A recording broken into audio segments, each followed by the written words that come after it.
Planning Commission to order. Typically, these study sessions are small enough that we do a roll call. We will not do that this morning.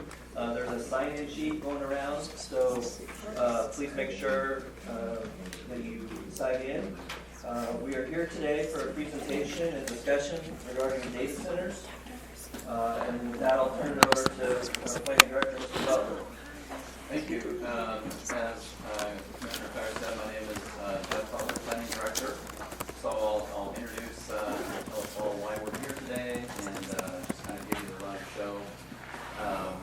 So thank you all for coming. This is a packed house, so we need more chairs we can bring them in.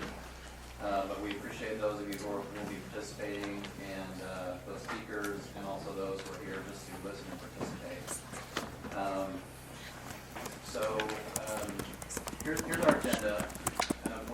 Because we have so many people, we'll go through kind of introductions as we go. But we will have, after I'm finished, we'll have an overview. After I do the overview, we'll hear from the Alliance, that's Ken Sudel. We'll hear from T.O. Bowman on environmental impacts and concerns. We'll also hear from Canary Mujica Ortiz from the Planning Department. We'll hear from OG&E about power issues. We'll hear from our Utilities Department about water usage. And then finally we'll close the presentation with the Planning Department, Marilyn kind of closing us out there.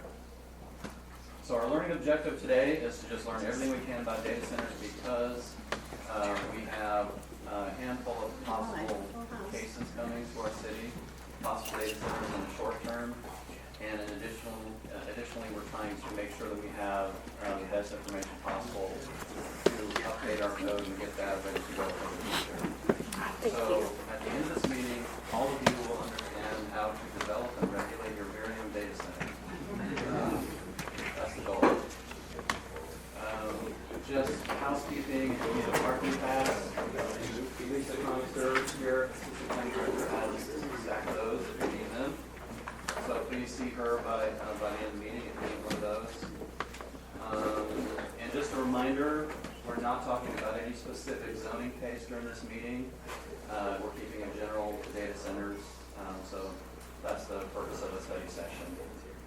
So with that, we'll proceed. I'll cover a few slides here just by way of introduction. And I'll stay seated, I think, future, because my portion is short. Everybody else, I think, will probably want to get up there. But basically, here's an overview. I think data centers, they're not new necessarily. What is new is that they are larger. Their processing power is increased. And because of the size and scale and the processing power, the heat generated and so on, we have various concerns that we want to make sure that we're addressing in in the city's role as a regulator. So those are noise like heat, air quality, aesthetics, the typical issues that might impact the community. So we'll be talking about all of those today. Next slide. This is just a quick overview. There are different types of data centers. We're really focused on the hyperscale, and I've seen different ways to break this out, but according to some sources, the hyperscale is 100 megawatts plus, and they're typically operated by very large companies. But there are others. We have some data centers in the city right now, but they're typically more of a data storage type thing, not a lot of kind of intense processing going on. So it's a bit different. They're smaller. So the hyperscale is pretty new, and so that's what we're going to send that out. Yeah. So here's some smaller data center examples. This is probably, you've seen things like this before. And they're kind of all over the country, including some in Oklahoma City. Next slide. Again, this is kind of the hyperscale that we'll be talking about. This particular one on the smaller side of hyperscale, but nevertheless you see some examples. And then finally the next slide, go back.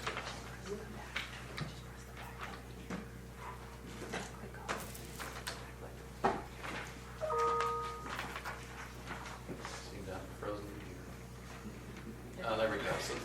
So these are, I think more in line with what we are looking at, and you can see kind of the massive buildings themselves. They come with a lot of cooling apparatus on the roofs that you can see there, as well as large generators, and we'll talk more about those, but they could be fueled by different types of fuel, but the point is that there are backup generators that are typically associated with these, and that can generate noise and air quality concerns. So with that, I think we're going to hear from Kenny next. Let me just come to this. Yes, thank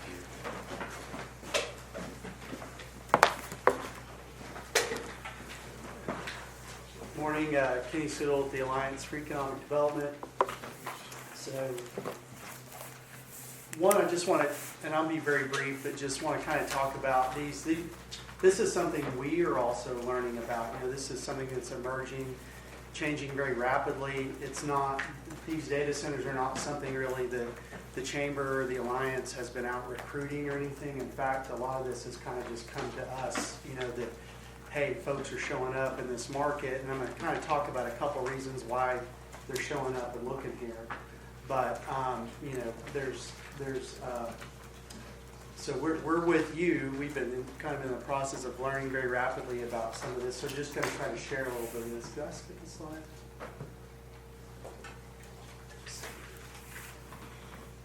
Well, one of the things I want to talk to you and kind of piggyback on what Jeff was talking about was, you know, you've got all these different types, and we're really talking about these hyperscalers. And you know, to boil it down, and other people are going to dig into this further. The reason these are so different, you know, we have large industrial developments before. You know, we've got things in other sectors that are big, you know, white box developments. But the reason we're so concerned about these is the power usage, water usage. You know, other concerns are similar to any concerns you'd have on other things, in my view. You know, noise, pollution, those types of things. But it's really, when you boil it down, power and water are two of the biggest things. But I'm going to talk to you about kind of some of the, you know, what we start digging into this. What are some of the things that we think could be a benefit, but then also some maybe impacts and concerns. And this, I think, part of this, as you absorb all this, we're trying to think too, like how do we as a city regulate these? You know, what types of things do we deal with in the zoning?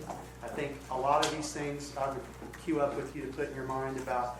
These are the types of questions we should ask, the types of studies maybe we require, those sorts of things. So just keep those in mind. And you know, I'm not the expert in that. You know, Jeff and his team are the expert in that. Planning Commission's the expert in that. But these are just things we're thinking of as we talk with other cities about how they've dealt with it. All right, so just on the benefit side, and you know what you know, the positive side of these things are huge. Like Jeff said, that they're really a campus. You know, don't think about it necessarily as one building. These are typically going to be multiple buildings.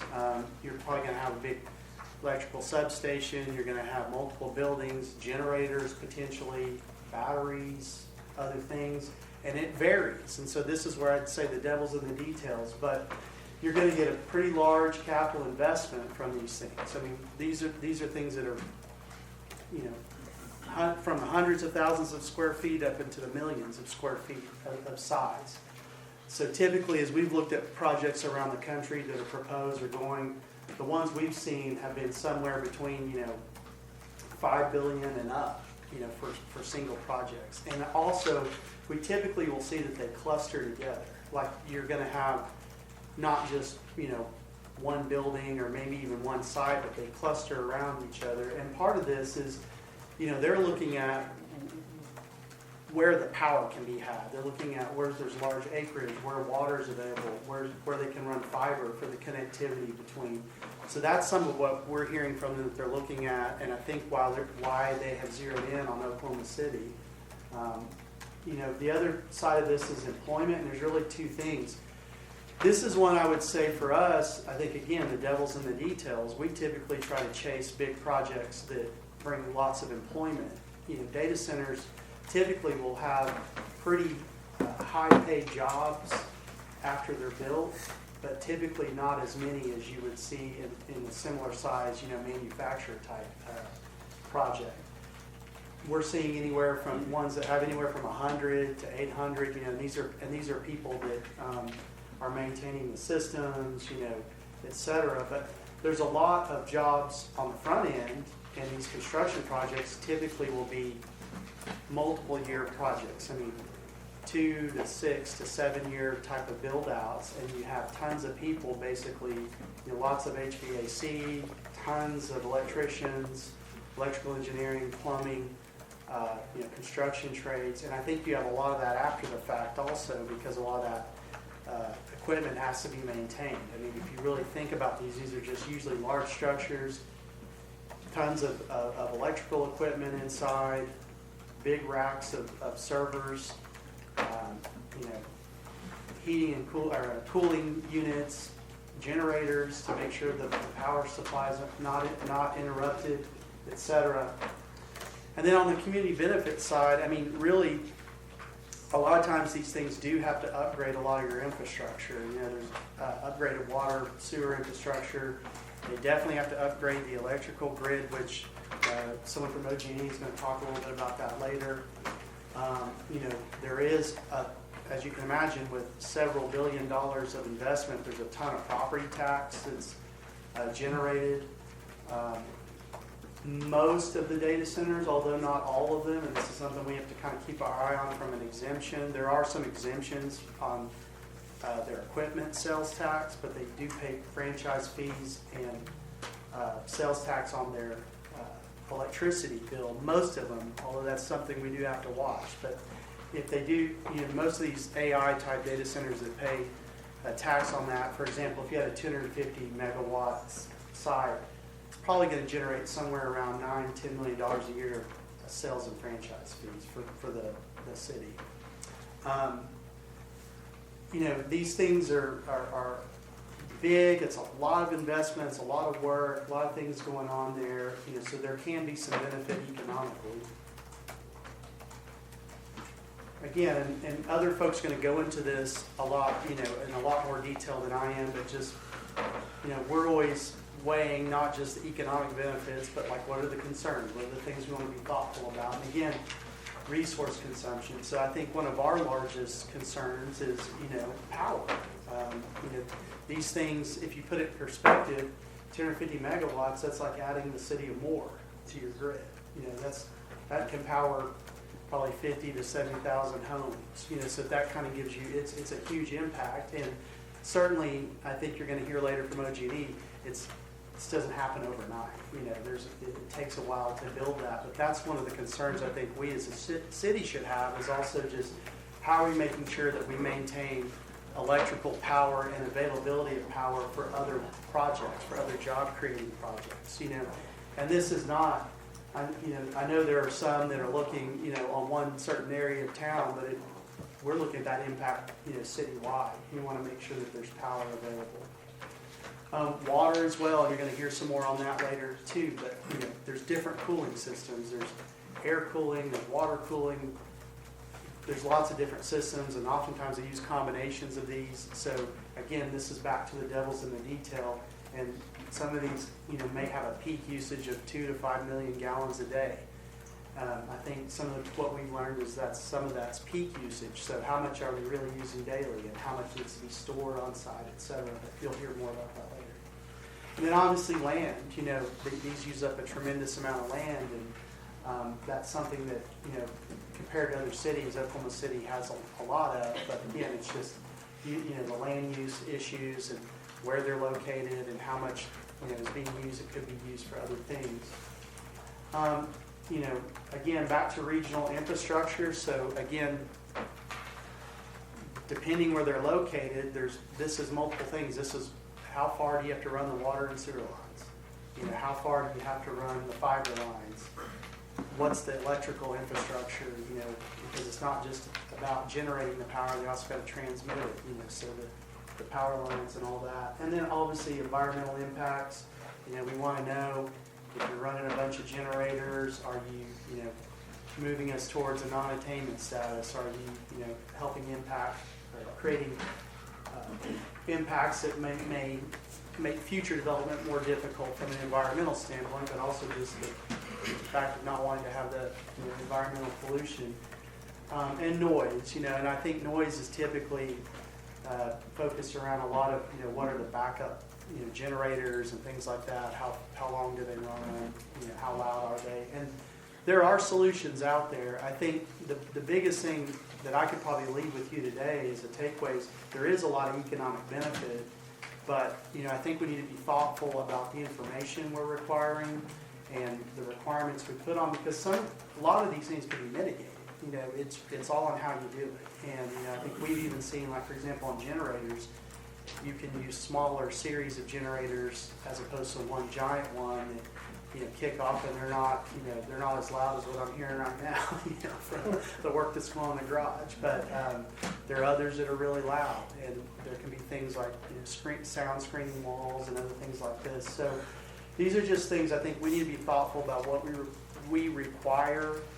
There's a cost component to that. It is a negotiation, I think, when folks come to your community. These are some of the things we're worried about, not just the economic benefit. And I think this is the next one. So really, that's all I want to kind of talk about, just kind of give you a little level setting on the size and scope of those projects, and then I'll turn it over to the next speaker.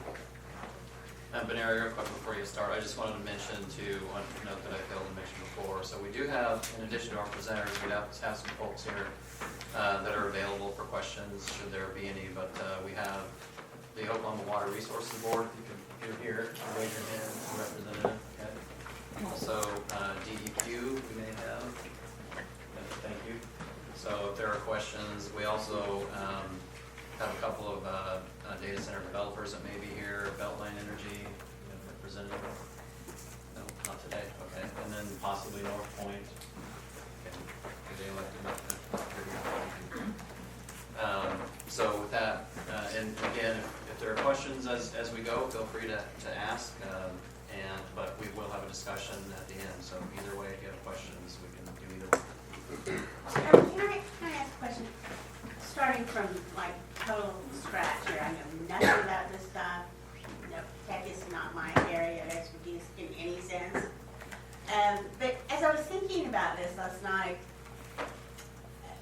some kind of basic things came up, and just from what's been said already, the kind of employment that we're talking about for the construction portion of it, is that something that a large developer of one of these things would bring with them, or would they really pull it from the local community? If they're going to pull it from the local community, are our VOTECs, career techs, gearing up for that? Or do we have people to fill those needs here? And similarly, with both water and sewer, or water and electricity, is that something that they would be likely, the developer, to provide for themselves, or are they purchasing it from, say, OG&E? I know there are limits to our ability, both as a city and certainly as a planning commission, to affect those kinds of questions. So I think if we're going to make decisions around them, we need to, have some kind of specific information about that sort of thing. What are the limits of our authority, I guess, is what I'm focusing on here. So I think that the second part of your question will be answered as we proceed, but the first part about employment, maybe Kenny and I can kind of cover that, but my understanding, and I'll then turn it over to Kenny, but it's a little bit of both. They need to bring in, because of these are just huge facilities, so they'll use local employers or employees, contractors, and so on. They'll also bring in experts from outside. Sometimes those folks actually stay here in the community. So it's significant. I think in terms of the employment that actually, once they're built and stabilized, it's not much. They're on the higher pay scale, but they don't employ that many people. So it's from an economic development perspective, that's not really the incentive for us, I guess. It's more kind of sales and sales taxes, franchise fees, that sort of thing is of interest. But yes, there is a substantial amount of construction employment that comes And Yeah, if you I have think you numbers covered on it. Yeah, I mean, it's some of both, and it's probably demand driven. They'll probably get as many as they can here, but it's such a large project. You're gonna have hundreds of people working on site for probably 4 or 5 years, 6 years. But it is a lot of specialized equipment, so, they'll probably bring some of their own electrical engineers and, specialized electricians that deal with some very high capacity stuff, and I'm not an expert in that world, so, but. So then, one other very quick question. In terms of the concept of a heat island, are we talking strictly about just the hardscape and therefore the elimination of green space or the trade-off there, or do these things actually generate a lot of heat? They generate a lot of heat. So you think about a computer, your personal computer that has a fan and, blows hot air out of the back. It's that exact same thing, except times a million.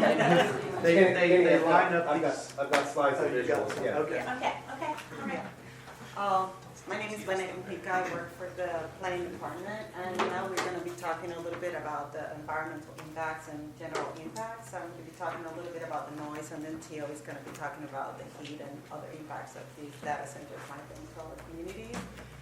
One of the impacts that we have heard that is one of the ones that impact more the communities is the noise. So what we have heard or what we learned is that the generators from these data centers and the servers and everything produce noise. And it's constant noise. It's 24 hours, 7 days a week. And it does create some issues with the residents or neighborhoods close to them. Like Kenny mentioned, there's ways that we can regulate and we can help with that too. But it is something that we definitely need to address, and it's something that we definitely need to take a look at when we approve or not these data centers. The other type of, there you go. The other type of impact in noise is what is called the infrasound noise. It's something is being researched lately, and it's the noise that not necessarily you can perceive as a human, but your body can perceive it. It's a low frequency noise. It's the noise that is produced by electricity. So usually if we lose power, we feel like a weird void, like a silence.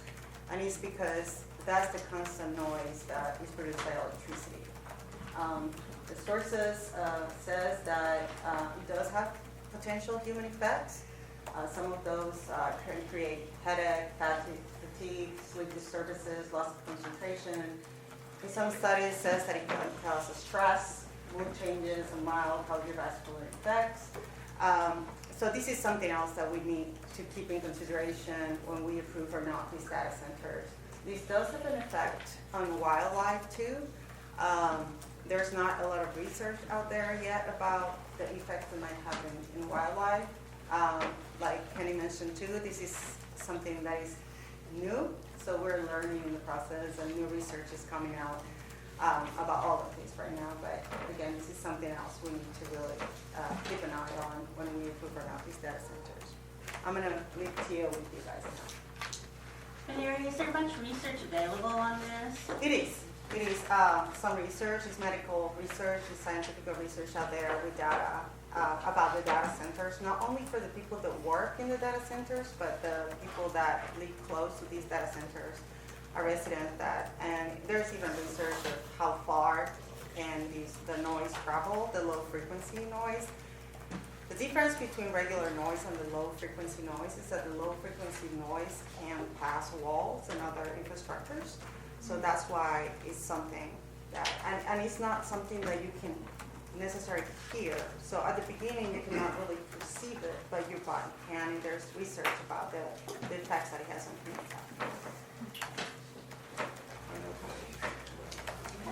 Thank you. Thank you, Benary, and thank you all for allowing me to share today. I'm Tio Bowman, Program Planner in the Sustainability Office here at the city. And while concerns do exist, as Kenny laid out a few of them, we aren't here to introduce roadblocks or to innovation and progress that can certainly benefit society in numerous ways and tax generation as well. We do, however, want to be thoughtful and deliberate about how we mitigate these negative effects, the externalities on all of our residents, stemming from the rapid growth of this industry or any other industry. A few of those are listed on this slide, as well as a few ways we can mitigate those that we can dive deeper into the future. And now I've hit a button. There we go. And keep in mind, this all exists in the context, this conversation exists in the context of what we know about the effects of extreme heat in Oklahoma City and the growing urban heat island. Commissioner Powers, your thinking is right on. And also in the context of what we expect with a high degree of confidence in the coming decades. And that is an average annual temperature increase that equates to about 28 more days reaching 100 degrees or more, and double the number of days reaching 95 degrees. So that's about 60 or more days reaching 95. Additionally, a warmer atmosphere able to hold more moisture for longer periods of time. We're expecting about the same amount of rainfall annually, but that's going to happen in irregular patterns, as we've seen with flash flooding. In 2024 was a particularly poignant example where we had record-breaking November after months of drought. And Josh Morgan, our Assistant Utilities Director, will describe shortly more about the strain that drought periods can provide on water resources. So, what's different about these from an electricity perspective? Of course, we've covered it. They use a lot more than a lot of other developments. In fact, a DOE report from December 2024 said that data center growth, load growth, electricity use that is, has tripled over the past decade and could triple again as soon as 2028. Tech industry philosophy, of course, is to move fast and break things, and utility philosophy is to not allow things to break and move very slowly, keep the lights on.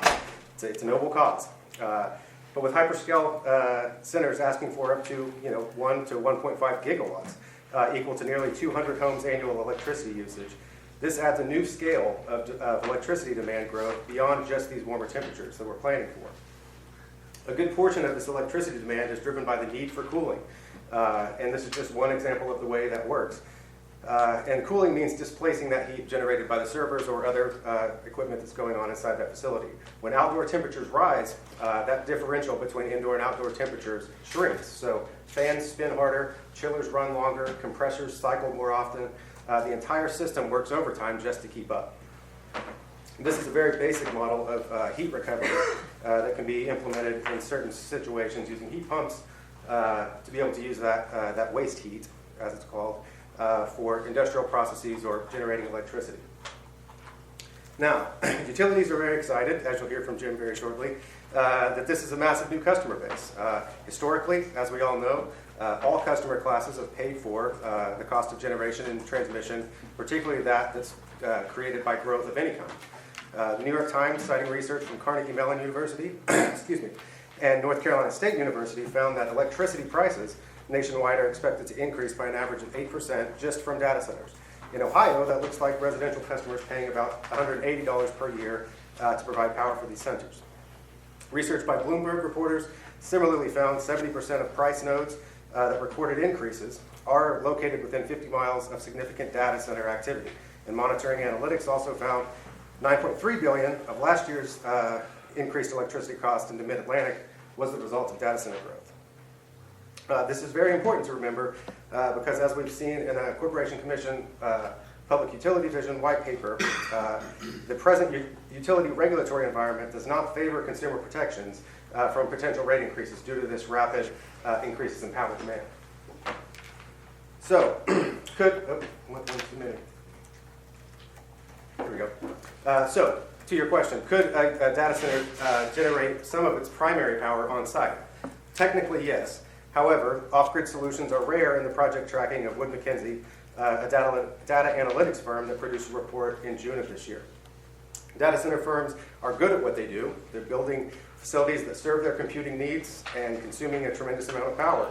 Their demand can vary from minute to minute, however, and this fluctuating demand is better suited for grid connections than the complex engineering situation of owning and operating your own power plants, and footing all the costs for those as well. So, important to note that a recent state law does allow natural gas turbines behind the meter, if you will, and if used, would produce nitrogen oxide emissions, NOx emissions. NOx causes respiratory and cardiovascular issues and can worsen conditions like asthma, from which 11% of Oklahomans suffer. Backup power, of course, was already brought up. But continuous operations are vital in these data centers. It's often achieved via several very large diesel backup generators. And one site in Denver that's creating 75 permanent jobs is planning on 14 of them. These produce 50 times the exhaust rate of light-duty cars and 20 times the exhaust rate of trucks. And that exhaust is made of ozone-forming pollutants, including NOx. That exhaust is also very hot, more than 800 degrees Fahrenheit. So these are routinely fired up for testing and maintenance and are intended for use during grid outages or potentially during brownouts during summer peak periods, which thankfully we haven't experienced much here in Oklahoma City, and hopefully that continues. But when that happens, and if that happens, it happens to be the worst time for ozone formation. This pushes us closer to exceeding that non-attainment threshold, which ACOG has studied and estimates the cost at $9 to $16 billion over 30 years if we do go non-attainment. Air quality monitoring and reporting is important. However, DEQ air quality permits do not always require this, particularly for backup power supplies, nor does it require specific distance setbacks from other land uses. Joe, quick question. Do you happen to know how often the generators are kind of routinely fired up? I don't know, I would ask the operator. Typically monthly. Yeah, and if you don't do that, they may not run when you need them. So it's a thing that is important to do. Example in Colorado, back to that example, the air pollution permit for a facility under development there places explicit bans on running these diesel generators to limit the operator's electricity expenses. So, air quality and for savings there. Now to materials. Everything requires maintenance and has a life cycle. Data center components are no different. The same goes for new power plants and grid infrastructure, which, if built to meet new demand of any kind, is something that ratepayers become responsible for maintaining, hardening, and eventually replacing. Most components in a data center today have an expected life cycle of about 10 to 15 years. But this is rapidly changing, as shown in these charts. And this acceleration will lead to these materials becoming obsolete faster than their useful life expectancy. The top chart shows how much more work the new graphics processing units can do, the new iterations of them. The bottom charts show how quickly a lot of these components will be replaced. I guess that doesn't work on TVs. Jonathan Land, a comprehensive planner for the city, put it this way: we're essentially compressing what would have been a century of technological evolution into a decade or less. Imagine going from the advent of diesel engines to modern electric vehicles in 15 years rather than 150. On this slide, you'll see types of waste generated at data centers, some of which can include toxic materials, and some of the challenges that are faced with recycling those things. And again, it's a resource-intensive process, and it requires specialized knowledge in most cases. And if not a requirement, and this is an additional cost, so if not a requirement, there's no assurances that an operator will bother with those additional expenses. As discussed in cityofokc, Oklahoma City is home to 3 privately owned high-volume landfills. That means they all receive more than 500 tons per day each.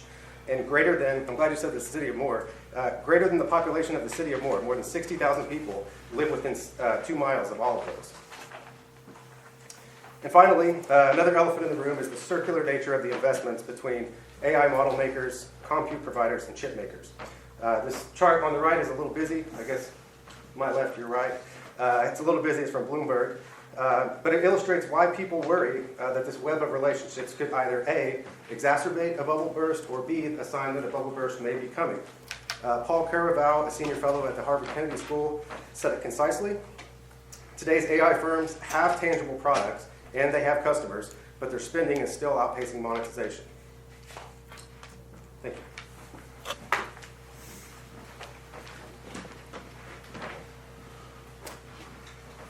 All right, well, thank you very much. My name is Jim Eldridge, and I'm an Economic Development Manager at OG&E, and I wanted to present a little bit about how we approach data center projects as economic development projects, and share a little bit about how we see the impact to electric infrastructure and our partnership with communities. So just to kind of kick it off, OG&E is the largest regulated electric utility in the state. We have just over 900,000 customers. We are also headquartered and owned in Oklahoma, and our headquarter building is the same one that we've occupied since the 1920s, a few blocks away. So certainly the work we do is impactful to us, it's impactful to our leadership, as we're talking about load and different things like that, just kind of a good baseline.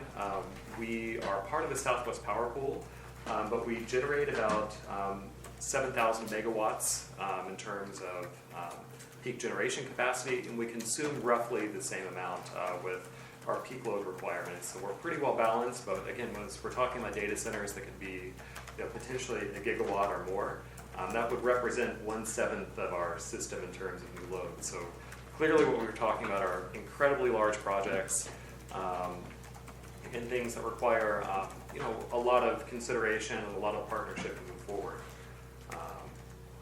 Just so you have an idea of how we're approaching this from an economic development perspective, data center projects are economic development projects, and really our model for economic development, it begins and ends with communities' local strategies for growth. We very much try to support our local communities, and so we understand that, as businesses, create jobs, they create tax revenue, they create all these things.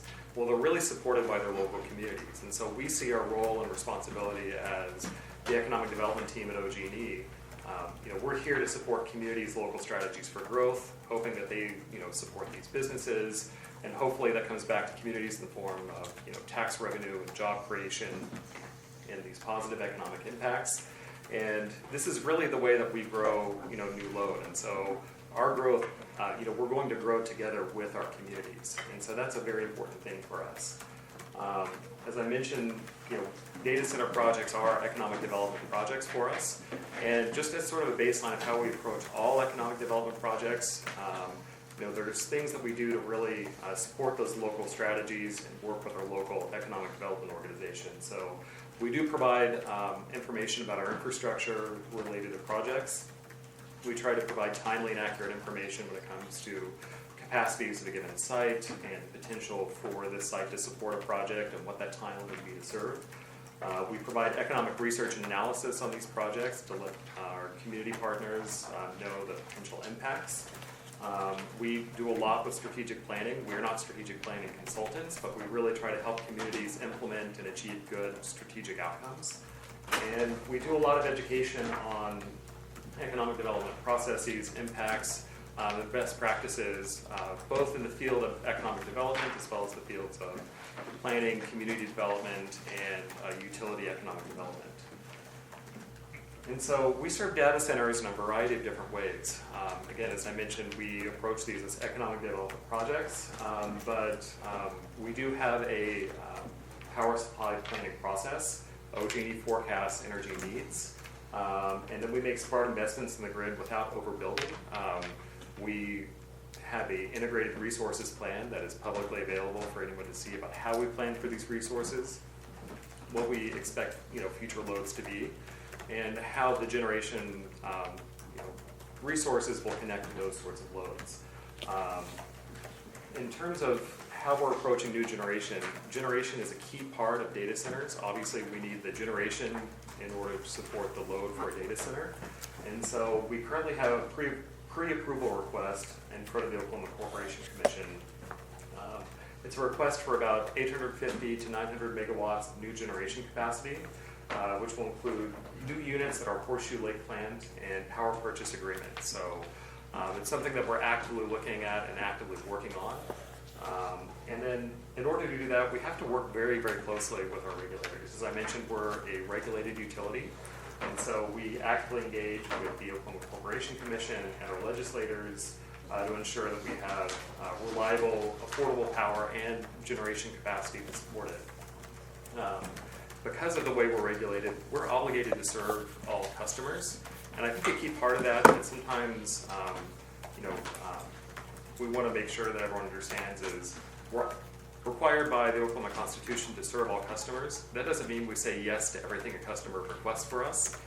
We have a contracting process, and we try to ensure that whatever contract is signed, whatever agreement is made with the company for electric service, we are safeguarding the interests of our existing customers and making sure that they are not, burdened by these new developments, that this is additive. but also making sure this is good for OG&E and good for our stakeholders and partners in this process. So we try to take a very holistic view when we approach this. We're not just saying yes because it's good for the company. We want to say yes because it's good for our partner communities and it's good for long-term economic health and outcomes. And I think it's important to realize that data centers can take years to build out to full use. So they have what's called a ramp up in power. This can take anywhere from 1 to typically 5 years. So as soon as an agreement is signed, the construction begins, and we deliver power, it can take some period of time until that full use is fully realized. And so these are long-term projects. And I think as we look at this and we think about the potential impacts and benefits, there's some evidence to suggest. In fact, there's a recent journal article that we can share that the data is mixed in terms of rates and the impacts of large load customers, but there is some evidence to suggest that as states with increasing loads actually have reduced rates for all customers. We try very hard to approach these projects in ways that, again, that will shield ratepayers, but to talk about impacts, we know there will be some grid impacts, and unfortunately the formatting on here, it's a little bit hard to see. Apologies for that, but essentially what we're looking at with grid impacts and how we're approaching this is these kinds of projects are very site-specific, and they're typically located in the context of our transmission system. So they're basically like the big distribution center that's next to an interstate. They're taking this very high voltage transmission level power. So big power. It's like the big fire hose of power, right? We also know that in some of the outlying areas of our city, there continues to be subdivision growth and continued residential and commercial growth. As we understand working with our engineers, that's really a different system than what we're talking about for this big high-level transmission work. And so while it could be potentially possible, some of these projects could impact capacity within a certain area for transmission capacity. The distribution capacity we have for residential growth, commercial growth, kind of the normal uses that we talk about that aren't extremely large data centers, is unlikely to be affected. Again, it's very site-specific, it's very region-specific. However, if multiple hyperscale data centers all use and interconnect through the same substation, it may take us a little bit of time to upgrade the substation to ensure that all those users can be served. As I mentioned, we have an obligation to serve, but that's something that I think is a key thing that we want to know, that these transmission level capacity things are very, very local in nature. And so it's something that I think has to be studied and considered and balanced, but certainly there's a pathway to service here and something that we try to work with, again, our community partners as these projects come up. As I mentioned, we try hard to approach these projects in a way that won't increase our existing customers' rates or existing businesses' rates. OG&E may consider proposing a tariff that for very, very large load customers, again, we're talking about hundreds of megawatts in size. Until that tariff, if that tariff is proposed, that could be one avenue to go through, but in the meantime, we are currently working through special contracts being presented with these customers to the Oklahoma Corporation Commission for review. Again, that's an effort to protect our existing customers, protect and make sure that these data center customers are essentially paying their own way. We expect them to pay for the infrastructure upgrades they need. We expect them to pay for the generation they need and have those generation resources identified and spelled out. And that's really what that special contract does, is it really kind of isolates the data center's negative impacts on pricing and capacity away from our existing customers. And then Kenny did a great job talking about tax base. We see some potential for significant tax revenues, both from the electric consumption. There's also franchise fees that would be assessed on these projects. We understand that these data center projects can create an order of hundreds of jobs, which, while Kenny mentioned it's not on the same order as a manufacturing type of project, Still, the job numbers, typically are, at least over 100, if not several hundred in size in terms of full-time equivalent employees that are employed on site. And then we also understand, again, there's, significant, potential for local services, for construction, for things like that. And so I just want to mention too that, we are very community driven. We see communities as our partners in these projects. And again, we're not looking at these projects as a way to say just an automatic yes and add to our bottom line. We're looking at these projects as an opportunity for economic development. And we understand that takes and requires a holistic approach as we work with our partners. We want to be highly engaged with the City of Oklahoma City and partners like the Alliance for Economic Development, and want to be available to certainly answer any questions and run through anything as they come up. I'll throw our contact information up here, but really appreciate your time, and yeah, that's our presentation.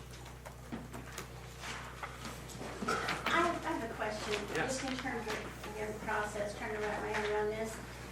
Typically, in development processes, our role as a planning commission is way on the front end. And there are a lot of questions that don't get answered until you're actually in there doing the development.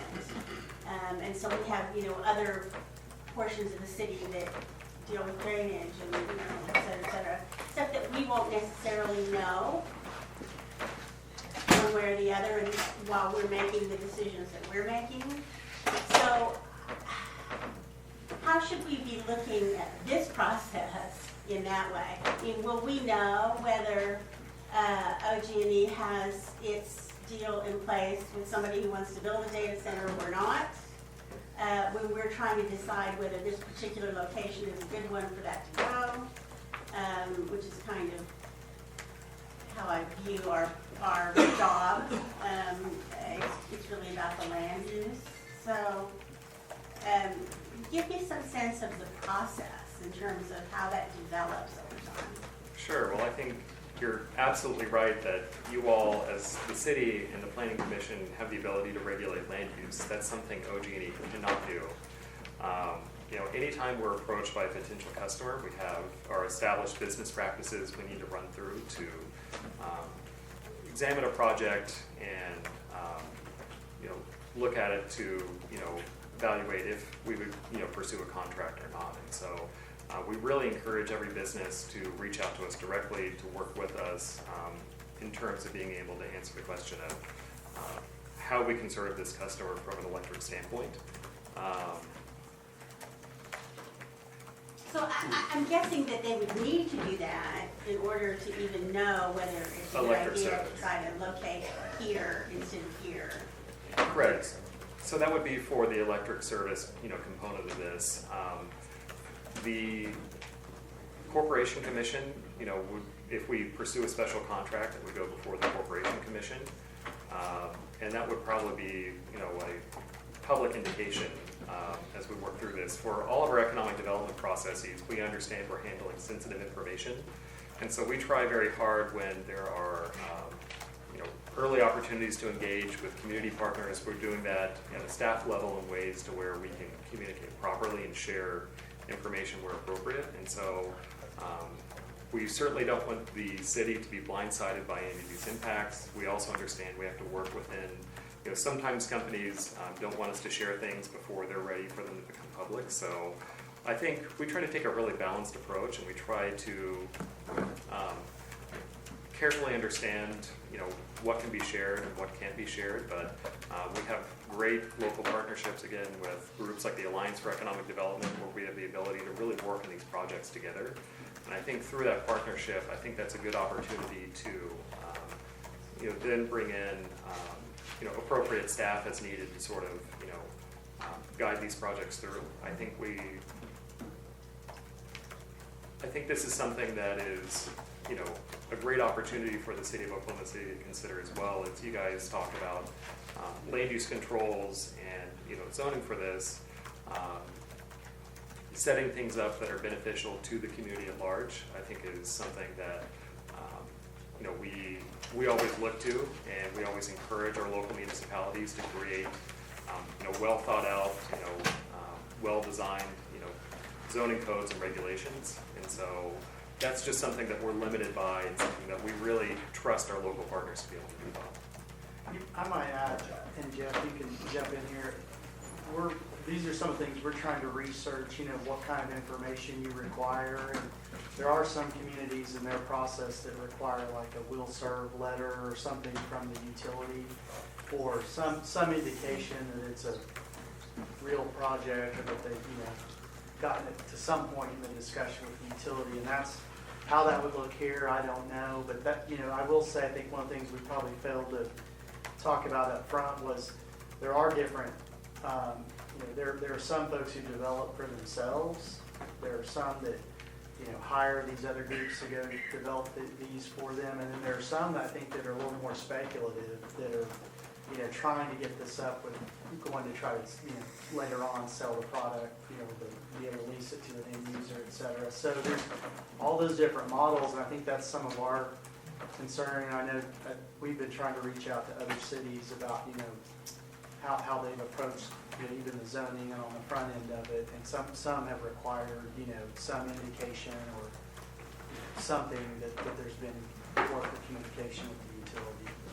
Well, I think that's really important because, as Commissioner Powers noted, we're at the very front end, so they're coming to get permission to rezone land to say we've got all the legals in place. We can build this center.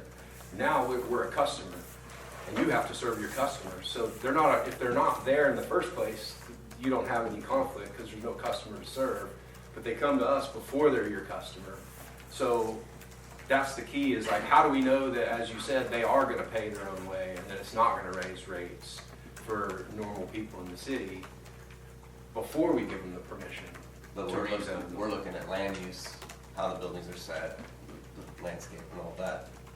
All of that is city council. Yeah, it's above our pay grade, basically, not our purview, right? Well, And so- I think we need, as we were talking about this, But we don't know if they're gonna be served by water or sewer. no, I'm just saying, I think we do need to know where our boundaries are. Yeah, That's what I'm saying, is we need to I doubt that we know. have any ability whatsoever to require OG&E to provide any particular level of service, for instance. That's just not part of what we do. It's not within our purview. I'm not saying it's not an important thing as a consideration. I mean, just as a fact, it would be, but I'm not sure that we have the ability to require them to check this box, check this box, check this box on those kinds of issues. We're going to need to know where our boundaries are on these things. I'm not saying they should be here or here. I'm just saying we need to know where they are. I have a little bit of a list going of where our boundaries could include TEs like no behind the meter power generation. They have to connect to the grid. From what I understand is before these end users or developers come to us, they are engaging with these people. They will have a ramp up agreement, and the best way I can explain that is they're going to try to get the entitlement. They're going to build the entire building, and this building is broke down into what they call data halls, and so it's like 12 megawatts per hall, and they have a ramp up agreement with the utility provider, and that ramp up agreement may be 50 megawatts per quarter, and that building is built initially all at once, but they don't start filling out until they get the power from the utility contractor. So, the big check marks that we as a planning commission have to worry about, I believe, is requiring, the acoustic studies, the decommissioning plans, TEs that they can't generate any of their own power other than generated backup, exercise days and times. What if they came in with their own cogeneration? I mean, why would we consider that? Because it's noisy and it pollutes the air. Well, Yeah, I mean, So But whether we do or don't, I think we need to know whether it's possible. OG&E's creating power and creating noise and heat and. Right. I'm just. I mean, there was a slide back there that Why basically we are said concerned they don't with that. really they want to be on the grid. They're not going to just have off-grid data centers. So that's one answer is because you wouldn't receive the taxes, franchise taxes or stuff if they generated their own power. So it wouldn't be a benefit to the city. So So there is reasons to put TEs like that we've required tying in to the grid and no self-generation. I went down some rabbit holes, looking at YouTube videos of planning commissions and councils that failed to put requirements like this, that they must tie into utilities. And then a hyperscale facility gets built, semi-trailers show up that have a jet turbine generator on it, and then it smells like you're on an aircraft carrier 3 miles away in a neighborhood. So there is reasons that we need to have TEs on the entitlement to protect the area. So that's study session number 2. Right, before we move on, what you're saying is like it's just a foregone conclusion that we would require them in the electric grid and not behind meter. I think there can be pros and cons to it. If electricity is something we can consider, Kenny mentioned maybe we can require a will serve letter. It would need to be a will serve without increasing cost to other customers letter. You say we want them to be on the grid so we can collect tax, unless it's just going to drive up the cost to all residents and all businesses, so not necessarily behind the meter can be a positive. So you may be speaking for yourself, but I'm not we have to be on the grid. Behind the meter may be better if it's otherwise going to increase costs to customers.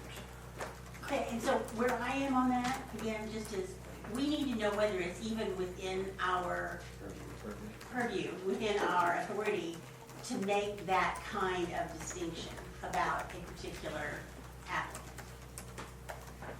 Okay, should we move on to water use? Good morning, everybody. Josh Morgan, Assistant Utilities Director here for Oklahoma City. I'm going to talk with you just a little bit high level about some of the different cooling technologies and really their implications on the water system.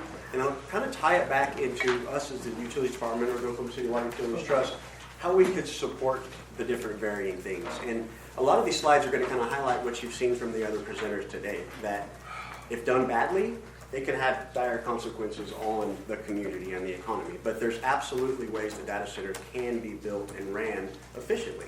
We just have to make sure at this level that we're putting those blocks in place to make sure that it is. So yeah, real quick, that's kind of what I just covered. So cooling technologies, and keep in mind, what I'm fixing to go through is by no way, shape, or form an exhaustive list. I'm just kind of giving you the two extremes to show how things can be done. There's any blend of continuum along the way as far as water usage or cooling technologies, but two of the largest cooling technologies are just evaporative cooling, which does use the highest amount of water, and I'll have some more slides about just how much water that uses, but that's appetizing to the data center providers because it uses electricity, or it uses less electricity, I'm sorry. And then the closed loop liquid cooling, so there's no water use. There is such a thing as a waterless data center. Doesn't impact the utility whatsoever. There's no supply, there's no return. It's great. However, based on a few studies that I've seen that they use, and there's wide scales here because the size of these data centers fluctuate, but anywhere between 10 and 50% more electricity than the closed systems use. So there's a trade-off between water and electricity, and that's why a lot of the times you'll see some hybrid systems to try to find that middle ground. So when we talk about evaporative cooling, large data centers can use somewhere between 3 and 7, 3 and 5 million gallons a day. And it's kind of funny, I've heard the city of Moore mentioned twice because that was in my notes as well. To us, that's about the city of Moore, right? So 5 MGD a day is about 60,000 people's water.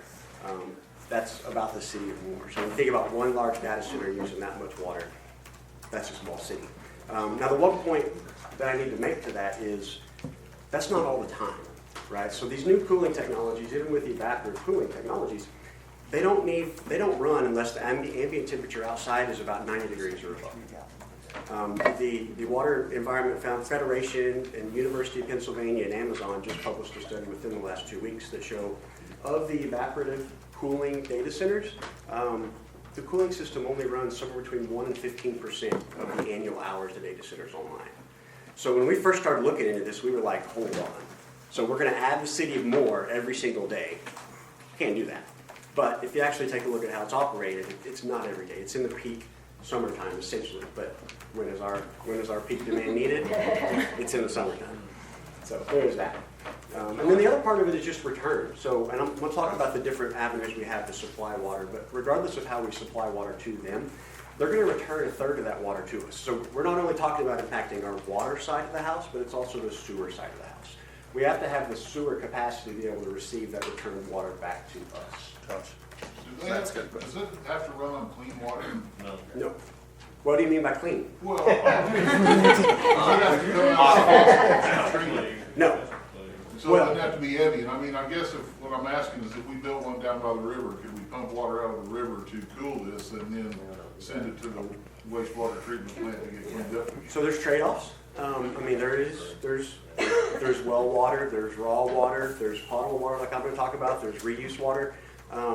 The difference is what that data center is going to have to do to condition that water before they can actually use it. So they do need clean water. Yeah.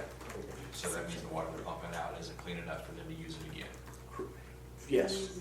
Example, if they were to pull water out of a lake, right, they're going to have to treat that water to certain parameters before they can put it through their cooling system without messing it up.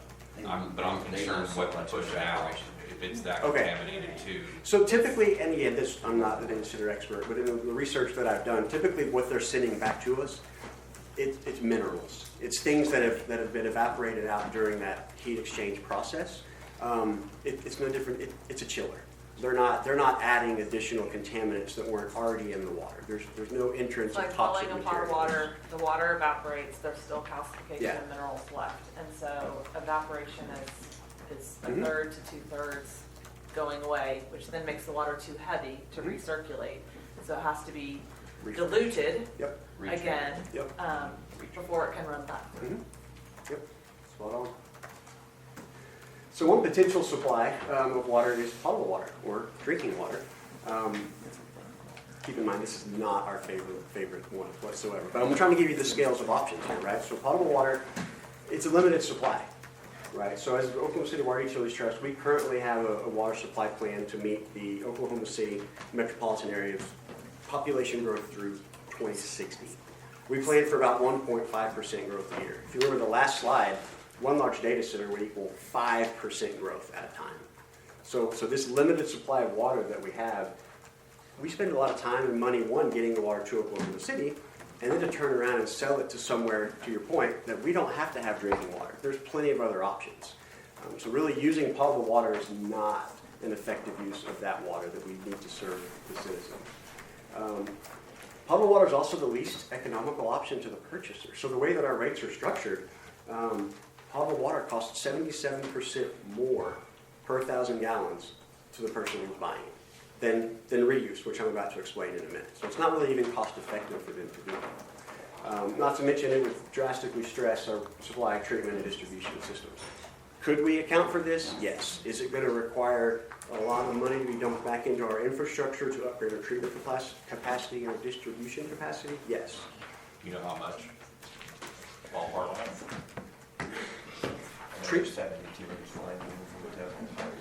Yeah, I mean, we're talking. 5 billion.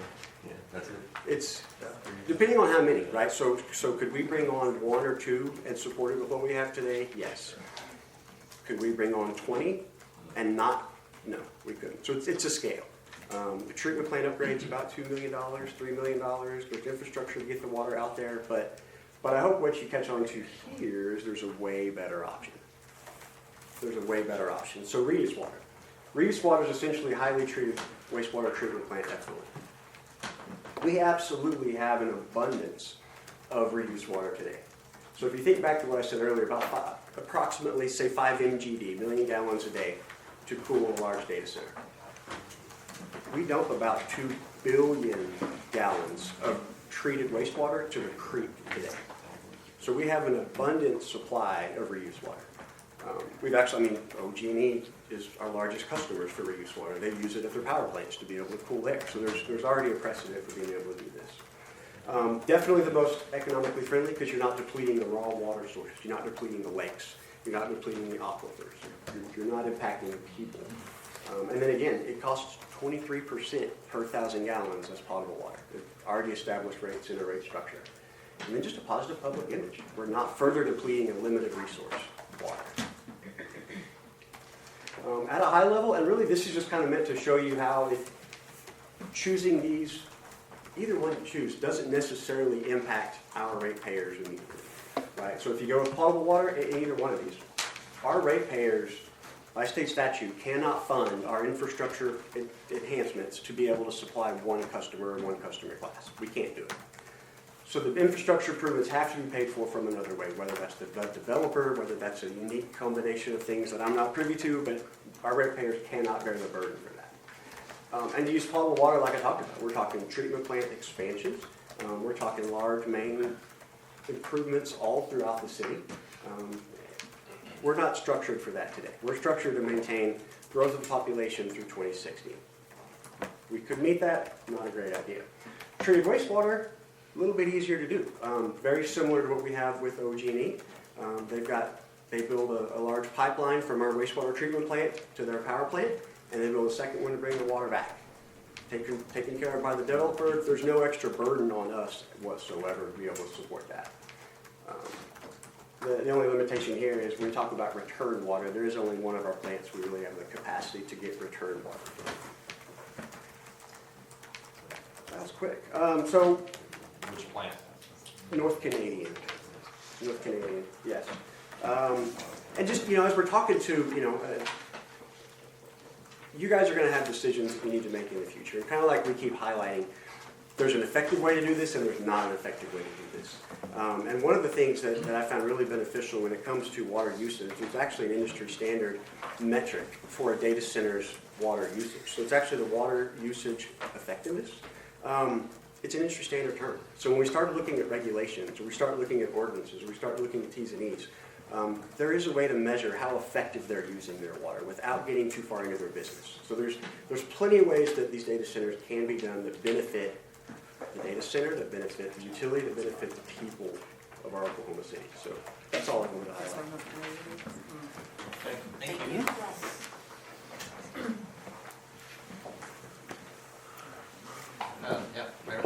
Our last speaker, and then we'll have discussion after that. Marilyn Allen, I'm in the planning department, and I've been working with the consultants who are doing the code update, so this is right on track. Thanks for bringing this up. In preparing this, have looked through a lot of zoning regulations, talking about what do we have the power to do and not do, and we have to go by Oklahoma law.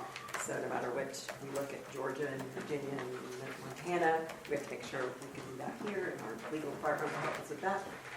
But I'm just going to go through like what our existing code says about this, what the zoning approaches are being used across the country and other places, because I don't know if you've heard, you can't go a day now without hearing about data centers. But like 18 months ago, when we were working on the use regulations, you barely heard about it. So this is right on track with what we need to put in our draft. And then just go through some of those the regulations that we've seen in other cities.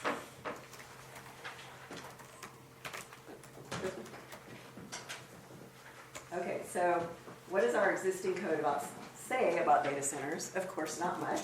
A lot of our uses date from the 1980s, and so, of course, it's not going to talk about that. We have said that we have some small data centers, some that, maybe one that's been approved by PUD, but others that are just the small scale ones. And the uses, we looked up their permits, and the uses that they're using are wholesale storage and distribution, which sort of allows their warehouse style building, office, business support services, one use personal services, restricted assembly hall, so we're assembling things, I guess, and communication services limited, which is sort of related. I'll read you the definition of that. Establishments engage in the provision of broadcasting and other information relay services through the use of electronic and telephone mechanisms, but excluding those with major impact services and utilities. So they're sort of they got to be creative since we don't have a use right now. So those are the uses that they're using. I'll kind of go through the available zoning approaches that we found that other cities are using, but that we already have in our toolbox, right? So we have the PUD, We approved a smaller data scale type this summer through a PUD. We sort of looked that up to see for us kind of code speak people what we approved in that, knowing all this information that we've researched in the last few months. So we approved an O2 base zone, which doesn't allow metal buildings, so, all right. We put setbacks on all sides of the property. Well, one side is a highway, so that's good. The other three, we said 1,000 feet on one side, 600 feet on another, 150 on another. We preserved the trees that were along around 122nd. There was a tree buffer with those trees having to be preserved, so good deal. The building heights of O2 limit to kind of an envelope where you'd have only like 35 feet around the edges and then maybe up to 6 stories in the middle. But those setbacks really limited that property, how far it could build, anyway. So, and most of these data centers are really kind of, you see 1-story flat things anyway. So we have that approach. We know in our PUD approach, we have specific plan requirements that we could tack on to say that if we don't know exactly what we're doing at this minute, you come back with your specific plan and we want to check it out. We want to see where the cooling centers are, how you're screening the equipment, so we could continue to do that. The special permit, we have the use that we in the code update put data centers in is called utilities heavy. And right now, that's a use in the use table that's an SP in every zone. So you'd have to come to the Planning Commission and approval by council for a special permit for these. And you can have conditions, and if there's site-specific standards that you want to add, you can do that. Most cities that we looked at are using the SP model. So just so you'll know that. It's also revocable.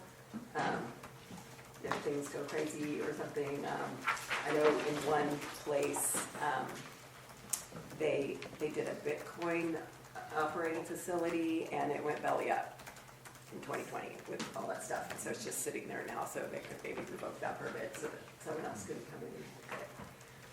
The other track that some people are taking is creating an overlay zone or just a new kind of data center type zone and establishing where those are. Loudoun County, Virginia did that. They created a data center alley. Said, everybody, you guys go over there, and in some ways, we'd have to talk with OG&E and water. Does that make sense that all those facilities are there ready for them to go? And it's only going to be over there in this area or in 1 or 2 areas. You could do that. Recently, some people have started to require a comprehensive plan amendment to say you can't just go in urban low, urban medium, or whatever. You're going to have to change to employment or heavy industrial. So that's another tactic we could use. Conditional use. Our utilities heavy use right now has, like I said, an SP, but also has conditions. It can't be within 500 feet of an occupied dwelling. So that was the place where we put it. We didn't have a lot of, we worked really hard on what they call the BESS, it's called BESS, battery energy storage systems. That's a big deal, and there's small and large ones, and we talked, these sites will probably also have battery energy storage.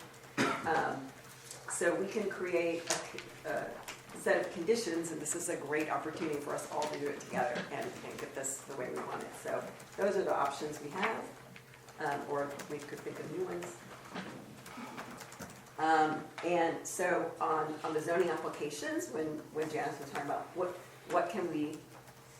what's our authority here, absolutely all these cities are requiring with their applications some kind of this sign off. Phoenix is requiring like an OG&E or utility sign off that, hey, if they did it at this level, we're good, or we're not good, or just like a letter of agreement.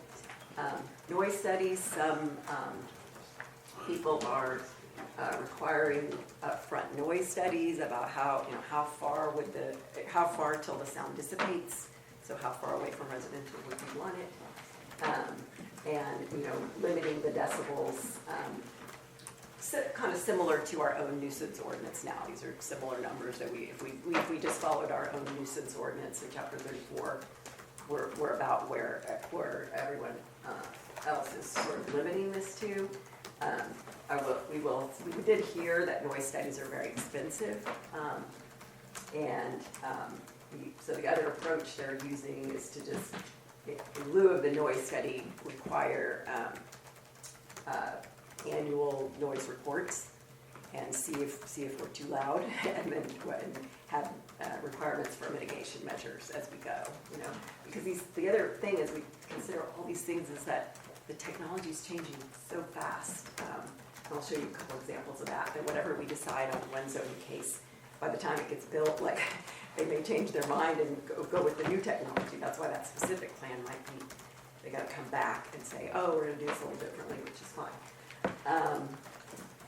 And then the other reports that they're requiring with zoning applications is, the kind of an impact to city services report, impact to environmental services, and then some, how you would decommission this if you don't need it anymore. So absolutely, cities across the country are doing this, and if we can do it in Oklahoma, that's one step. So this is what I was saying, is that these are just changing so rapidly. This one, I have this highlight, let's see, lights up, no.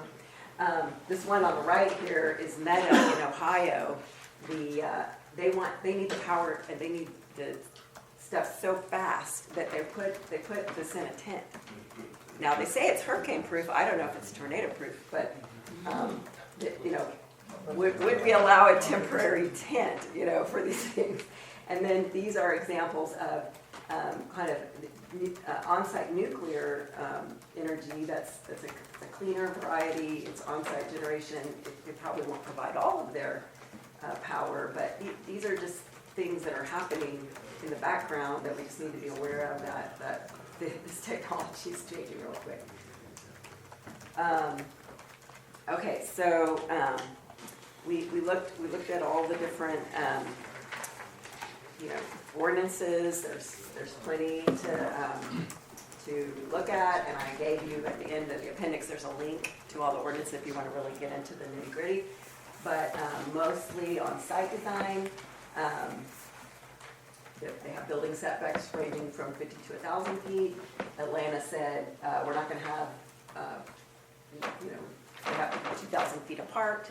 Although I told you County of Virginia said no, we're going to have everybody grouped together. So there's different approaches. Lot coverage, limiting the amount of lot coverage for stormwater absorption and trees. Landscape buffers, absolutely important. One of probably the most important things we can do, because those trees sequester carbon, and so this heat coming off the trees will help us. They're our friends. They also, provide a buffer from the noise. They attenuate sound, so those are probably one of the most important things we can do. The fences, these are highly secure facilities. They're all going to have fences. What kind of fences? Can we put the trees outside of the fences? Those kind of things. And then cooling towers and other, these other on-site power generation facilities. Where are they placed? Where are they screened? I think on PUD they were approved this summer. They required any kind of noise generating facilities to be on the north side of the site, which is near the highway instead of near folks. And so we can do things like that. But the power lines should be buried. They're going to have transmission lines coming in and electric lines that those need to be buried. Lighting, these since they're highly secure facilities, have lights that might bother some people at night, and so limiting the height of the lights and fully shielding, which we already have in our code anyway. And then a lot of them are very particular about this emergency contact information that's right on the front fence, and so if there's any problems, we know who to call. That's in a lot of the ordinances. And then in building design, talking about the type of building materials that you can have, changes in the wall plane, so you're not getting a flat building. I don't know if we have big landscape buffers. I mean, the building's probably taller than the trees, but so a little bit of that is nice. Screening all this rooftop equipment. Now, in the code update, we said, of course, you don't have to screen solar panels because that would be beside the point. So I don't know personally about if these could be screened, but a lot of the ordinances are requiring parapets on the buildings so that screens them a little bit, at least from the street. And then LEED certification. A lot of, some cities are requiring LEED certification. Next week, the U.S. Green Building Council is meeting in Los Angeles just to talk about data centers and how they can be more efficient. And if the buildings were more efficient and laid out on the site properly, then they might not use as much power. And so kind of requiring that LEED certification on these buildings might be one something we're interested in. And then these are probably the most important ones as far as just for community impact. Alternative energy sources. Some of the ordinances talk about you must use some renewable energy. It wasn't quantified so much, except in Missoula, Montana, where they said you must set up renewable energy, solar farms or whatever, to create as much energy as you're taking off the grid. That was in Missoula, Montana. But and then closed loop cooling systems. There are cooling systems now that use a kind of a liquid instead of water, and so we could require some of that. And then on the e-waste that Tio was talking about, requiring licensed recycle operators to handle that, so we know where that's going. It's not just being done somewhere. And then, of course, setbacks from riparian areas. The one thing we didn't do in that PUD is there's a tributary of Harrison Creek running through that. Of course, the Corps of Engineer might have something to say if you're doing too much to that creek, but the what do you call it? The waste heat. Thermal pollution? The thermal pollution, but the heat that these generate could heat up these waters, and that's detrimental for the wildlife in the water and the banks and all that. So there are effects that we may, really want to make sure. We may have this in the code update anyway, that you've got to stay out these riparian areas, but it's particularly important here. And that applies to all impervious surfaces. Yeah, and it's impervious surfaces, usually on green fields that are now just, green, and it'll be a big building footprint. So we want to maintain that, protect those. Building orientation, that's part of the LEED stuff. If you could, point the cooling, passive cooling and daylight using that right on site. One ordinance required that even if you don't use solar panels, that the roof is ready for that, just in case we need it later. And then backup generators, which are the big issue with the noise and the air pollution. Limiting the testing times, which we did in that PUD. We limited the testing times. So we did pretty good in that one. And then limiting the actual number of backup generators. I think we have some from DQ here. Because they permit these generators, and there's like minor and major permits. So once you get above a certain level, you want that major permit. So maybe limiting it to a minor permit. But again, all these we're going to have to work with the data center developers and other folks to see what, we don't want to legislate them out of being able to do their facility unless we do, but I think they can help us with some of these metrics, I think, because they know what they're building, and if we can just articulate what we want, we don't want this stuff seen from the highway or whatever is our big goals. They could help us think with that, with those regulations. Yeah. So I was going to show you. We have an appendix with some of these other. These are where our data centers are now. They're small ones, in case you were wondering. We do have some. And then this one's going to show you that we have this link where y'all can click around and see the more specific stuff. Carolyn, is there one of these that you would consider a gold standard And that's, I guess, not limited to you, if other people have suggestions about that. Yeah. I mean, is there one that's sort of better than the others, or? I mean, it depends, like, we should be able to take elements from all of these. It depends, like, we have to create our own thing, what's right for Oklahoma City. But the South Carolina one, this one, they did a good, this county created an ordinance for all of its cities to use, which was kind of nice, and now they all have a model ordinance, and they did a lot with environmental regulations, I thought. But each of these have, they're all, Yukon has a good one. It's just all variations of the same thing, so it depends, do you want 1,000 feet, do you want 500 feet, they're all just variations of the same thing. So I didn't find one, except for maybe the York County, South Carolina one that was any old. Okay. Thanks. So, yeah, we just wanted to have a discussion now, so we're happy to summarize anything you'd like or answer questions. And again, any and all presenters and participants are available to answer questions. One thing that I was curious about, and I thought maybe we would hear, but I understand that there was a trip recently to an existing facility. And I wanted to know if we could get some kind of major takeaways, a summary of that. Yeah, absolutely. So Kim Guberhart, Candy Soodle, Josh went to that, and Commissioner Meek. We have it, and that was in Atlanta, a large data center there that's nearing completion, so they could go in and see everything. But Kim, do you want to kind of give a summary of that? Or? Sure, I'd be happy to. We went and looked at a facility that was under construction that was part of a larger site. They had sites running on, data centers that were running, but we weren't able to tour that. And what I took away from it was a lot of what was being said earlier here today. The technology is going so quickly. Their battery, they have battery banks now that you don't have the fire hazards that you used to have. So a lot of the regulation and fire issues and so forth around things are being mitigated by great technology improvements just in the materials being used. The servers are now able to run at a higher degree temperature, so that reduces the cooling needs. It was huge. It wasn't an attractive building. I don't know what's ugly, but I wouldn't say it was attractive to me. It was a stone's throw away from a very beautiful high-end neighborhood that the city council person who approved the PUD for that site lived in, and they can't hear anything.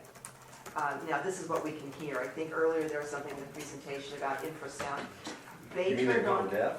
Yes. You can't hear the center. I wasn't gonna mention that. I want to be clear what you're saying. Exactly. The center wasn't working yet, it was under construction. It was under construction, but what they did do is they had the testing for the generators. They had these big, huge Volvo generators on these big white boxes. And they were behind a wall that had been sound engineered. They do sound modeling, not just studies. They do sound modeling using fluid dynamics now that really help pinpoint exactly how that sound travels. And they built a 25-foot wall, Commissioner Meek? 25-foot wall, probably about yay thick. They turned these generations, it wasn't timed for us, it just happened to be part of what they were doing as their daily construction. And it sounded like you were sitting next to a humming 18-wheeler Volvo engine. And several of these went on at once, but 7 or 8 of them. Yeah, you can still talk to each other standing And right then by. we walked outside the wall, and seriously, as soon as we walked just past the wall, we weren't even on the other side of it. We were just like walking past the edge of it, and then we turned the other side. We couldn't hear a thing. And there was no other like big construction noise in the background. Now, I'm not saying that that's perfect or ideal. It's just like one observation, but it just showed that the cost of operating these is so high that the end users they'll want to pay for great efficiency. So, and these aren't done on spec. A lot of land may be acquired, and people try to get entitlements on spec in order to sell to the people who want to build the plants. But these are not built. These are built to suit with very specific requirements in mind. And that's why the regulations need to be, I don't want to say flexible, but need to accommodate that there's going to be different types of use cases for these facilities. It was a great tour. We learned a lot, and you probably have something to add, Commissioner. Yeah, going back to what we first talked about, Rusty made a comment, not so much that behind the meter power generation isn't okay to not pull from the grid as much, but it shouldn't be motorized, you know. Yes, on the solar, yes, on, you know, battery, stuff like that, but protecting the environment and the you know, neighborhoods nearby, limiting the motorized power generation behind the meter was an issue that, and these people, they don't really like that because it's dirty power and the grid brings clean power. So my overall view of what we saw, and I have a video of it, it's like 1,500 foot long building, I mean, and I started filming late, and this video just goes on and on and on. They did model a lot about like the Yukon. Yukon didn't write a PUD, they took a PUD from somebody and they just made an ordinance for data centers, and we've already got it, we've read it. It almost modeled the Yukon ordinance with the plane changes on the building, the height changes.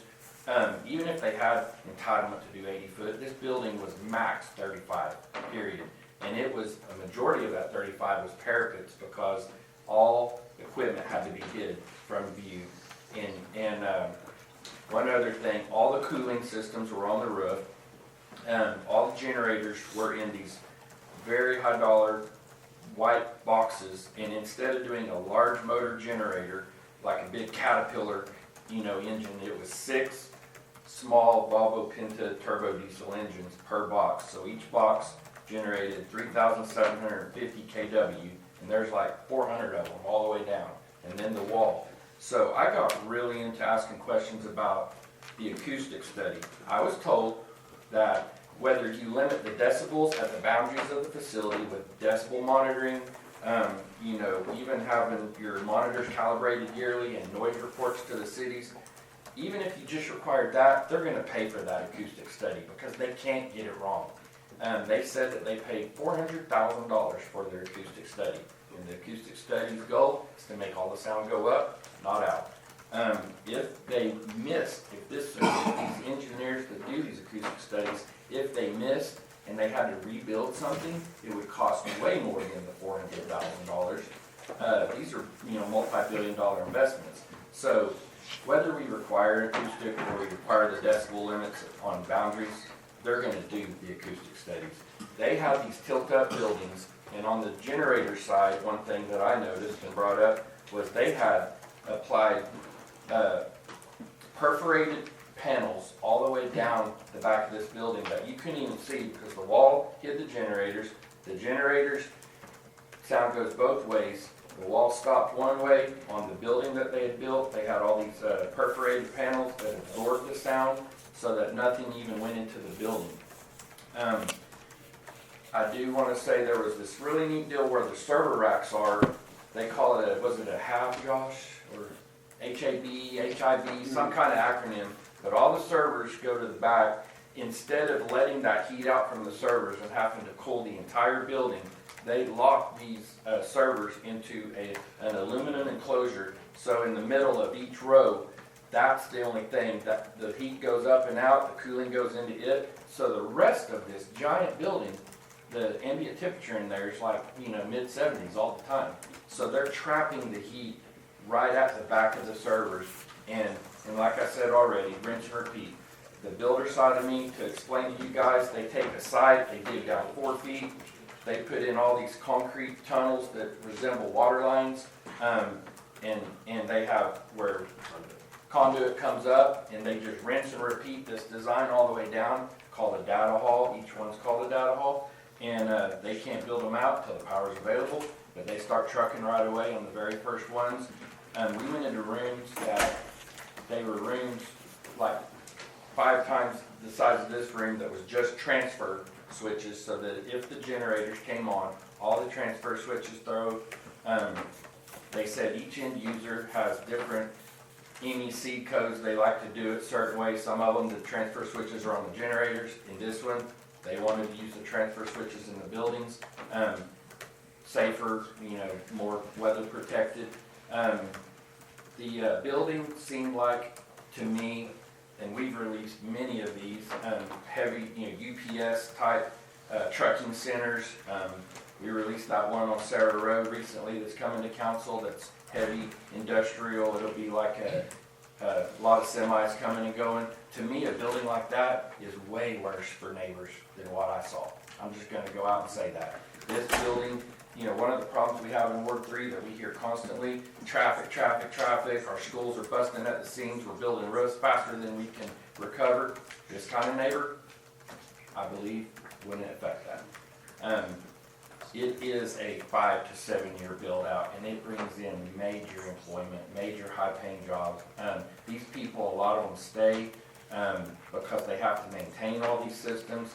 There's a lotto office that we went through, so nothing happens in there without heavy security. Oh, one thing I wanted to say, because the firefighter in me came out there, these are very secure facilities.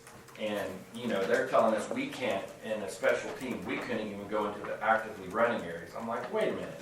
Fire departments have to do that. They rotate firefighters through stations, people retire, people get hired, you have 3 shifts. How do these guys come pre-planned and stay safe in a response to this facility? And they said, great question. You're not firefighters, we let them in. The minute you hit the Knox box at a front gate, it drops all security. All doors open. The entire buildings are protected by fire suppression.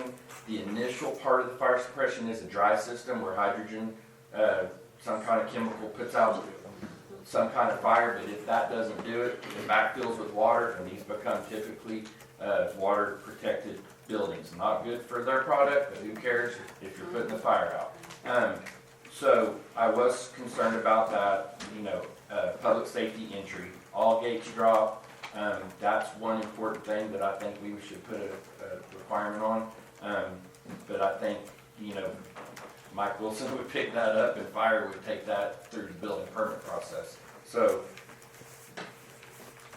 I don't know what our purview is, and I want to check. One question I had when I was there is there's a deal in building called importance factors. An importance factor, and Bobby can jump in on this if he wants, an importance factor upgrades the strength of the building. Fire stations, hospitals, they have upgraded importance factors. To me, this would be a disaster if a tornado or a high wind event damaged one of these buildings.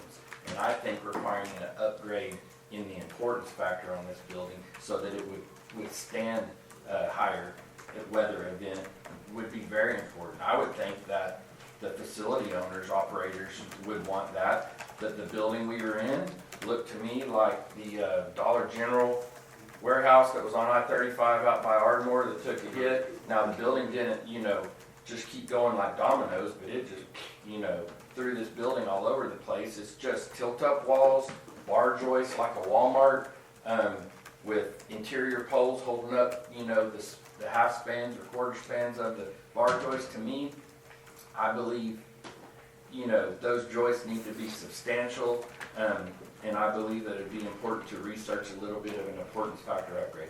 So that's all I have.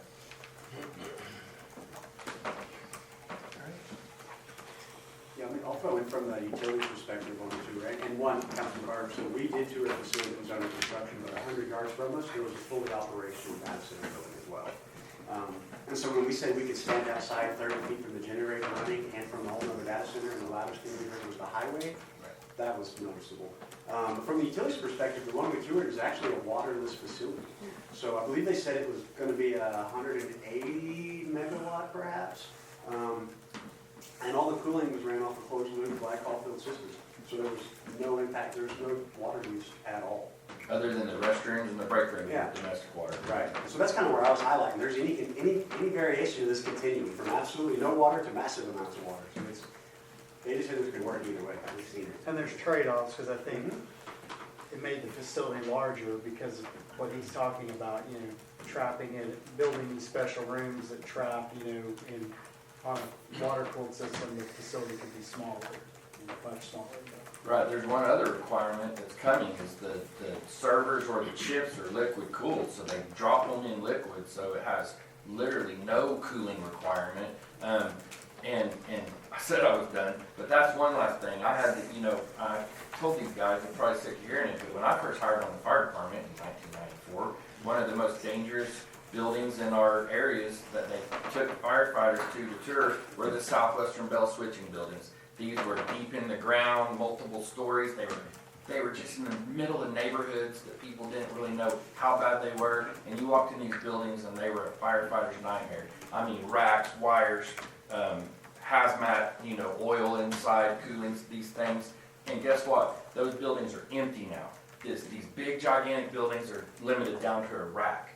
And so I do think a decommissioning plan, if you're building a 500,000 square foot building that's very specialized for a data center, and then in 15 years technology increases to where they need a quarter of this building to do the same thing. I believe a plan how they're going to decommission these buildings would be important, that we ask them to provide to us. So just a simple requirement.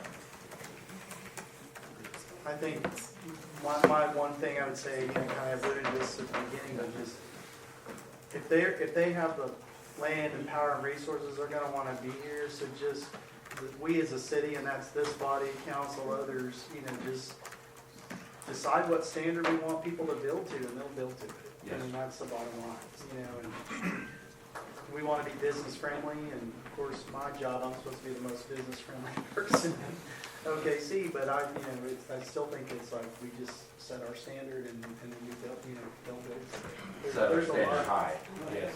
I would agree with that. And as the architect on the planning commission, it's like we can talk about modulating facades and material use and all that. It's kind of throwing nickels in a bucket in a way. Like, to me, that is not the hill to die on. It's right. The long term. It's longer term thinking of power and water usage and how these buildings are sustainable, and decommissioning and protecting the surrounding neighborhoods that we. And so there was some really good comments in Maryland's about how we can actually take those, in how does it affect planning commission. So that was helpful and things we should be thinking about. So I agree with all that, tree setbacks and those things I think have bigger impact than the architecture. Essentially, it's a big machine. It's going to look like a machine no matter what. Right. Now, in defense, the location we went and looked at, Atlanta was built, it's a town that grew from the railroad. And this was a gigantic rail yard that was like the most obscene property in the city. So they love what's there now, because this humongous rail yard that had rails everywhere and buildings that trains went into, it's all dead over there. And so this is a cleanup per se for that area. That's not the case with what's coming towards us. So I do think that, a large buffer, leaving heavy tree, buffer areas and distances from the building is very important. But I think in Atlanta, it was neat to know that I could see we could stand at the fence. So we were like 40 feet from the fence is the wall. 25, 30 feet from the wall was the row of like 400 generators, and I'm standing at the fence looking at a historic, beautiful neighborhood that the council person lived in. And so that made me feel a lot better. It really did. Has there been any assessment? Maryland mentioned, overlay districts, much like we have within our code areas for industrial. But has there been any work to kind of identify potential areas that, and one of the things I heard was building, reuse water lines. Have we identified those corridors? We know the areas that we can get reuse water to, and we can get OG&E can get power to. And we started looking at that. And so the most critical thing is where the power actually is. So the reason that some data centers are looking at the west side is because there's high volume power lines on the far west side of the city. So they're going to be drawn there. There's also some on the far northeast side of the city. And those maps we can make available. They're available online, but that's where they're going to want to go. So in terms of location, in terms of getting water there, what we I think at this point would recommend in a zoning code or in a staff report or something would be that we require them to use gray water or treated wastewater. And that would be, as Josh alluded to, that would be on the developers to bring that. So they have to bring from the North Canadian, right, down to this kind of area where they're looking at. It's, you know, it's a substantial distance, so it's not cheap to run that water line. But, you know, it's a line item in a $1 billion project. Right. So it's, the kind of location is already defined. They will have to run a return line, which would be shorter, but they have to find the nearest large capacity sewer line to run a return line to. A lot of them build their own on the property, and they're like no different than, you know, a lot of regular citizens think the city puts in water lines, the city does hydrants, the city doesn't do any of that, developers do. And then they write easements, and they deed it back to the city, no different than lift stations, etc. A lot of these developers of these data centers are building water treatment plants, giving them back to the cities that they build them in.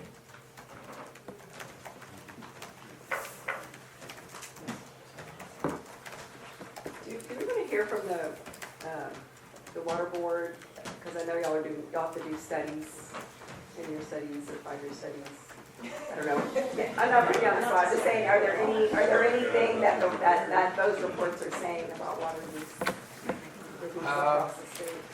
Yeah, we had an interim study at the Capitol, I think last week. I think the concern about, I think you guys discussed almost everything here about the usage of water. And it comes from all the way from 0 all the way to several million gallons per day. And we're also finishing our comprehensive water plan, and it shows different part of the states that have more water than the others. And so it depends where you build it. I think the same thing with the city of Oklahoma City, where they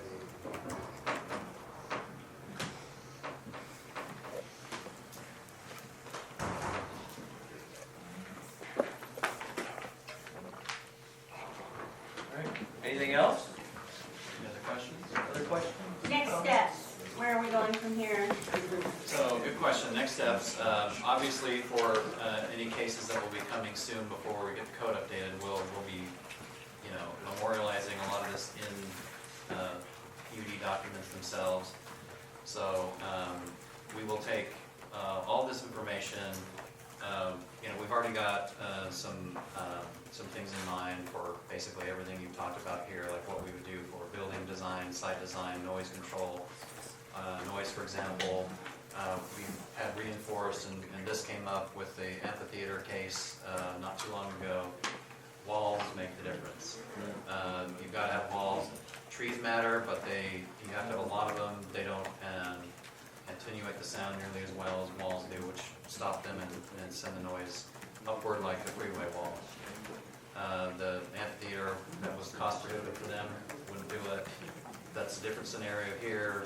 That's probably something we may require. And it could be a belt and suspenders approach where we say, well, we want to require walls around the generators, and you know, furthermore, you have these noise requirements that you have to meet. That's something we're looking into now. We may kind of scale this back a little bit, make the sound, because it's possible that, well, we may look at that and bump it down by 5 decibels or something. Requiring no on-site power generation with the exception of solar is something that I think we want to do. In terms of the heat effect, and they're doing this anyway, but we probably require that they have white roofs, a certain reflectivity ratio or coefficient, so that we're minimizing the amount of heat. In addition, seeing what we can do to minimize that, just the heat that comes off the coolers. Adding trees is going to help with that as well, so we'll bump up the landscape requirements. Let's see what we. And if you have any other further questions or suggestions, please send them our way so that we can get that all wrapped up and put into. In addition to any master design statements that will be coming forward, we'll put this into something that's digestible for the commission to consider for the future code. Marilyn mentioned that we had a few months ago thought that we would put it as part of a different, a use district that accommodates others. We'll probably end up making it its own separate thing. And either a conditional use or a special permit. So, because conditional use, as most of us know in here, it says you can do this use if you meet these pre-specified conditions, but it doesn't allow the commission or the council necessarily to add additional conditions. That would be a special permit. So we'll want to talk more about that. Yeah, I'm all in favor of the special Yes. permit. Yeah. And I think, yeah, I mean, there are gonna be things that we know, and therefore can address. But I think with respect to applying even those to a particular location, which is sort of what we do, there has to be some other, you might wanna think about this, you might wanna think about this, you might wanna think about this. So I hope we come up with a template for what we know, and we know we want it done like this. But then other things to consider, and even so, I think special permit probably is the right way to go with that, because it's going to need some flexibility for specific application, but also some flexibility for variation of the actual application. You know, it's like, well, yes, we do require this for all of them, but it won't work here because. Yeah. And a lot of them, depending on the location, things could be different. If you're next to a neighborhood, or if you're not. And also a special permit, because like Marilyn mentioned, technology is changing so rapidly, that's good for that reason too. I mean, we if you do something in a year or two, you might have different requirements that we need to keep up with. And I assume we're under some kind of time constraint here. I mean, this is happening, so we need to move fairly quickly. Yes, and we have a lot of research that we'll be putting together, and like I said, we have cases that are under consideration or maybe soon will be. So, yeah. So end of the year. No, we have one for November 13th that probably needs deferred. I mean, Is that your for word? what you're talking about in terms of Can't talk our. about it. Yeah, we can't talk about a specific case, but yes, there is one coming, and so we're rapidly trying to make sure that we get a first, cut at it. But in terms of the code update, yes, we'll have a suite of recommendations for that. By the end of the year? I mean, I'm thinking about just timing. Do you have some sense of how long it's going to take us just to get started here? Us, the planning commission, get started with. Yeah, if you guys want it by the end of the year, we can accommodate that. When we do get individual cases, I will not appreciate a lack of transparency. They may have their need to be confidential and secretive, but it will be harder to approve, so I hope whoever it is will be very forthcoming in all of the different cases and not in the dark.